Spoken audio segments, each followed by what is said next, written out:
Good evening, student. This is Yogendra Pandey and you are watching my video. So if you are new on my channel, so please like, share and subscribe. तो student, आज हम इस video section में आपको कुछ class 10th के remaining questions जो हमारे बचे हुए थे, मीन्स 10th 11 12 13 14, ये सारे क्वेश्चंस को आज हम देखेंगे। ओके, अगर आप हमारे चैनल पर नए हैं तो प्लीज़ इस चैनल को आप ज़्यादा से ज़्यादा शेयर कीजिए, ज़्यादा से ज़्यादा लाइक कीजिए, सब्सक्राइब कीजिए, ताकि चैनल भी ग्रोथ की करे, मैं भी ग्रोथ करूँ और चैनल भी ग्रोथ करे। ओके, तो आइए हम लेट किए बिना इस कुछ क्वेश्चंस को हम सॉल्व करते हैं। जैसे देखिए, हमारे पास एक क्वेश्चन है, an umbrella has 8 ribs. Okay, मतलब हमारे पास बोला गया है कि एक अम्ब्रेला है जिसमें 8 रिब्स हैं। देखिए 1 2 3 4 5, ऐसे ही करके ये कंटिन्यू, पीछे भी है 3। Okay, which are equally space, मतलब इनके बीच में जो स्पेस है वो इक्वल है। जैसे यहाँ से आप ये वाला पोर्शन देख रहे हैं, मतलब इन द सेंस कि आप ये पोर्शन देख रहे हैं और ये पोर्शन देख रहे हैं, तो ये दोनों पोर्शन क्या है, इक्वल हैं। ओके, तो वैसे ही हमें से ये बोला गया है कि ये भी इक्वल है, ये भी, तो जितने भी पोर्शन है यहाँ पर भी दिखाया गया आपको, ये सारे के सारे क्या है, इक्वल है। Okay, assuming umbrella to be a flat circle of radius 45 centimetre, मतलब आपको ये एज्यूम करने लगा है कि ये जो अम्ब्रेला है वो क्या है, एक फ्लैट सर्कल है। And find the area between the 2 consecutive ribs of the umbrella, umbrella के किसी भी 2 कंसेक्यूटिव रिब्स के बीच का एरिया बताना है। जैसे एक रिब्स ये है, एक रिब्स ये है, तो ये वाला आपको एरिया बताना है। ओके, तो ये क्वेश्चन तो आप बहुत ही ईजिली फाइंड कर सकते हो। ओके, तो इस क्वेश्चन को हम सॉल्व करते हैं। ओके, तो सबसे पहले आप ये देखो कि इनके बीच का एंगल कितना बन रहा है। तो इनके बीच का जो एंगल होगा उसको आप ध्यान से देखो कि ये कितने पार्ट में डिवाइड हो रहा है। 1 2 3 4 5 6 7 8, 1 2 3 4 5 6 7 8, तो ये 8 पार्ट में डिवाइड हो रहा है। ठीक है, तो ये हमारे बीच का जो एंगल होगा वो कितने डिग्री का होगा, पहले इसको हम फाइंड कर लेते हैं। तो ये देखिए, आप यहाँ पर बोला गया है कि assuming that umbrella is a flat circle, तो हम ये जानते हैं कि जो सर्कल होता है, ये जो सर्कल होता है इस पर टोटल कितना एंगल बनता है, ये बनता है 360 डिग्री का। अब इसको कितने पार्ट में डिवाइड किया गया, 8 पार्ट में। तो जब 8 से इसको डिवाइड कर देंगे तो 8 4 जा 32 और 4 इधर 8 5 जा 40, तो ये हमारे पास ये बना कि इनके हर एक कॉन्जिक्यूटिव जो रिब्स हैं उनके बीच का एंगल कितना होगा, 45 डिग्री होगा। ओके, तो इसको देखते हैं। ओके, तो इसको हम राइट कर लेते हैं कि angles between each consecutive ribs equals to 360 degree by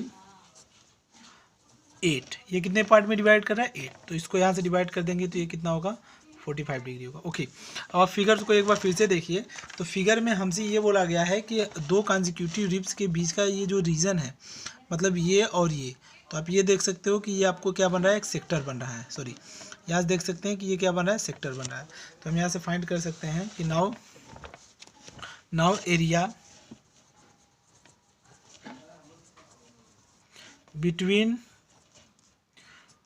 2 consecutive ribs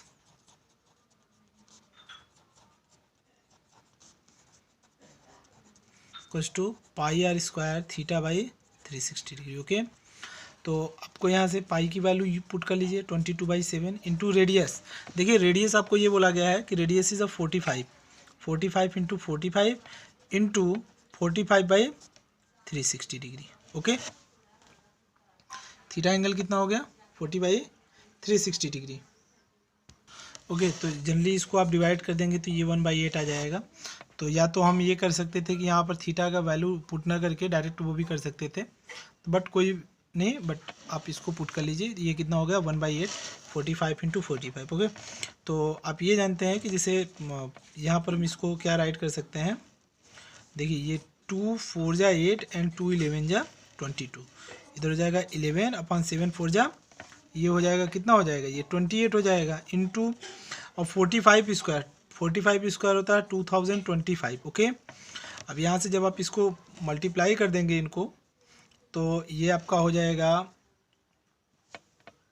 2275/28 centimetre square. तो इस क्वेश्चन को आप ऐसे कर सकते हैं। Okay, now we are moving to the next question and the next question is question number 11। देखिए यहाँ पर ये हमें बोला गया है कि a car has a 2 wipers which do not overlap. मतलब एक कार है जिसके पास 2 वाइपर है। अब देखे होंगे कि बारिश के महीने में जब बारिश होती है तो वहाँ पर वाइपर ऑन होता है और दोनों ऐसे ऐसे करते हैं, मूव करते हैं, लेकिन उनमें क्या होता है, ओवरलैपिंग नहीं होता है। मतलब वो दोनों एक दूसरे के ऊपर टच नहीं करते हैं। Okay, each wiper has a blade of length 25 centimetre swapping through an angle of 115 degree. Find the total area enclosed at each sweeps of the blade. मतलब देखिए क्वेश्चन में ये बोला गया है कि मान लीजिए कि हमारे पास 2 ब्लेड्स हैं जो वाइपर हैं। एंड क्वेश्चन नंबर 11 हमारे पास एक मान लीजिए कि जैसे ये हमारे पास क्या होता है कि ये सेंटर होता है, ये क्या होता है, सेंटर होता है, और ये ब्लेड है, ये ब्लेड है, इसका लेंथ कितना है 25 सेंटीमीटर। मतलब सेंटर से रेडियस, जो रेडियस हुआ। तो आप ये ध्यान से ये देखिए कि जब ये मूव करता है तो ये वाला पार्ट तो फिक्स होता है, तो मूव कौन करता है, ये पार्ट यहाँ से ऐसे जाता है, ऐसे जाता है, फिर ये वापस आता है, फिर ये ऐसे जाता है, फिर ये वापस आता है। मतलब कि वो एक सर्कुलर पाथ पर ही मूव करेगा। तो अब ये बताइए कि जब यहाँ से यहाँ तक ये रेडियस 25 हुआ तो ये भी ऑलरेडी क्या होगा, 25 ही होगा। ओके, तो ये पूछा गया कि ये जो एरिया है, ये एरिया कितना होगा, और इनके बीच का जो एंगल दिया है, ये दिया है कि 115 डिग्री 115 डिग्री पर ये क्या करता है, मूव करता है, ओवरलैप करता है, मतलब सॉरी मूव करता है यहाँ से लेकर के यहाँ तक। ओके, कंटिन्यू ये मूव करता है। आई थिंक आप देखे भी होंगे जो व्हीकल्स होते हैं, जैसे बस हुआ, कार हुई एक्सेट्रा, उसमें क्या होता है कि ये वाइपर लगे होते हैं जिनका वर्क होता है उनको बार बार क्या करता है, वो जो उस पर पानी गिरता है उसको वो क्लीन करता है। तो वो एक सेमी सर्कल बनाता तो नहीं है, लेकिन वो क्या बनाता है, एक सेक्टर बनाता है। तो ये हमसे ये पूछा गया है कि जो ये ईच एरिया है वो कितना होगा।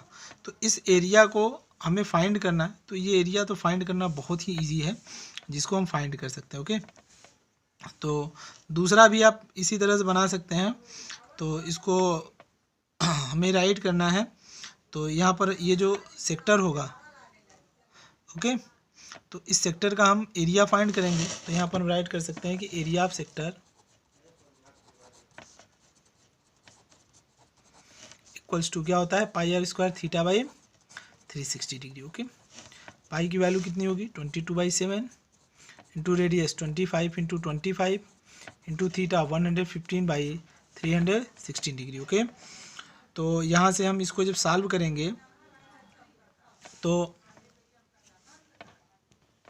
5 से इसको डिवाइड करेंगे, 5 2 जा 10 1 और 5 3 जा 15 और 5 से इधर इसको डिवाइड कर देंगे तो 72 हो जाएगा। ओके, और फिर यहाँ से जब मल्टीप्लिकेशन करेंगे तो ये हो जाएगा 23 इंटू 22, ये 23 इंटू का 625, 25 इंटू 25 625 अपॉन 7 इंटू 72, ये हो जाएगा। ओके, और सिंपली जब इसको हम मल्टीप्लिकेशन कर लेंगे तो ये हमारा हो जाएगा, तो ये इतना सेंटीमीटर स्क्वायर हो जाएगा ये एक ब्लेड का। मतलब एक स्वीपर के थ्रू जो एरिया को कवर किया जाएगा ऐसे। तो हमसे ये पूछा गया है कि अगर इसी टाइप का एक और है, 2 हमारे पास स्वीपर्स हैं और ये दोनों मूव करता है, ऐसे ही मूव करते हैं कंटिन्यू, ये फिक्स होता है यहाँ से, तो ये यही वाला जाता है, और ये भी कितना हो जाएगा, ये 115 एंगल बना रहा है और ये 25 है, तो ये कितना हो जाएगा, तो इसमें हम 2 से मल्टीप्लाई कर देंगे तो ये हमें दोनों का एरिया मिल जाएगा कि ये दोनों के थ्रू कितना एरिया कवर किया गया है। तो यहाँ पर हम राइट कर सकते हैं area swept by 2 blades equals to 2 into 158,125 upon 252।